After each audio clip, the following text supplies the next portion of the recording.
আসসালামু আলাইকুম, সবাইকে স্বাগতম লিপাস কিচেন অ্যান্ড ব্লগ ইউএসএতে। তো আজকে আমি ঈদ উপলক্ষে আপনাদের সঙ্গে শেয়ার করতে যাচ্ছি সাবুদানার পায়েস। তো চলুন দেখে নেওয়া যাক কিভাবে তৈরি করা যায় সাবুদানার পায়েস।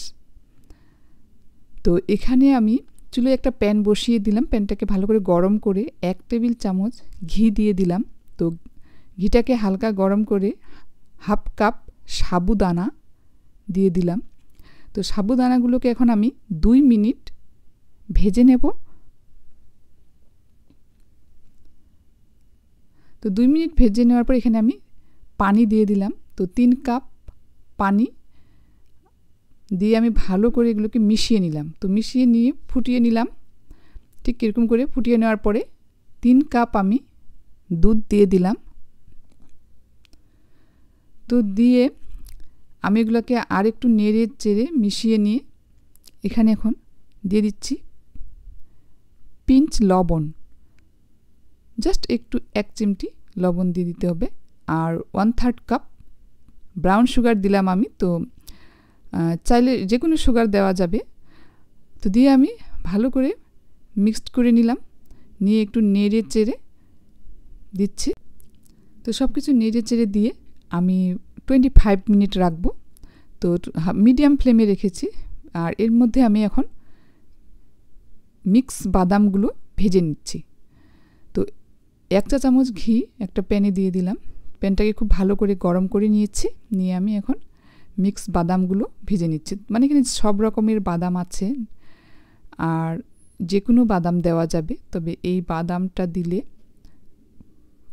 সাবুদানার পায়েসটা অনেক টেস্টি লাগে যখন আমাদের দাঁতে লাগে। তো তাই এই বাদামটা দেওয়ার চেষ্টা করবেন, তবে না দিলেও চলবে, তবে দিলে ভালো আর কি। তো যাই হোক, আমি হালকা করে ব্রাউন করে ভেজে নিচ্ছি। ঠিক এরকম হবে ভাজানোটা। আমি 25 মিনিট পরে আসলাম ফিরে। তো পানিটা শুকিয়ে গিয়েছে একদম, মানে যতটুকু লাগবে এখন ততটুকু আছে। তো আমি 2টা সাদা এলাচ দিয়ে দিলাম। তো সাদা এলাচের মুখটা একটু ফেটিয়ে দিয়েছি। তো যাই হোক, আমি আরও 2 মিনিট নেড়ে চেড়ে নিচ্ছি। তো এটা অনেক হেলদি সুস্বাদু একটা রেসিপি। তো আমরা রমজানেও ইফতারেও দিতে পারি, ইফতারের টেবিলেও দিয়েও আমরা খেতে পারি। আর ঈদের জন্য এটা একটা পারফেক্ট ডেজার্ট থাকবে। তো যাই হোক, আমি 2 মিনিট নেড়ে চেড়ে এখানে এখন মিক্সড বাদামগুলো ক্রাশ করে নিয়েছিলাম, নিয়ে আমি এখন দিয়ে দিলাম।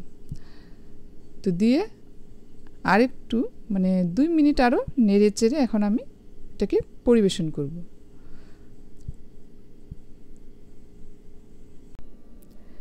আমি এখন পায়েসটাকে ঠান্ডা করে নেব। তো ঠান্ডা হয়ে গেল, আর ঠান্ডা করার পরে এরকম মিল্কটা থাকবে মাখা মাখা, মানে খুবই সুস্বাদু হবে।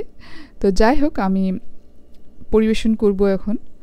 তো আপনারা একবার হলেও এমনিতেও ট্রাই করবেন, আবার ঈদ উপলক্ষে ডেজার্ট হিসেবে এই পায়েসটা রাখতে পারেন। আর দেখতে খেতে লোভনীয় আর এত সুস্বাদু হয়েছে, মানে একবার হলেও ট্রাই করবেন। তো কেমন লাগলো আমার আজকের এই পায়েসের ভিডিও, সাবুদানার পায়েস? ভালো লাগলে লাইক, কমেন্ট, শেয়ার আর সাবস্ক্রাইব করে পাশে থাকবেন। ইফতারের টেবিলেও আমরা হেলদি অ্যান্ড পারফেক্ট একটা ডেজার্ট হিসেবে রাখতে পারি। তো পরের দিন যখন আমি ফ্রিজে রেখেছিলাম, রেখে দেওয়ার পরে এটা ঠান্ডা হয়ে গেলে আমি আরেকটু মিল্ক দিয়ে পরিবেশন করলাম। তো আজকে এ পর্যন্ত, আল্লাহ হাফেজ।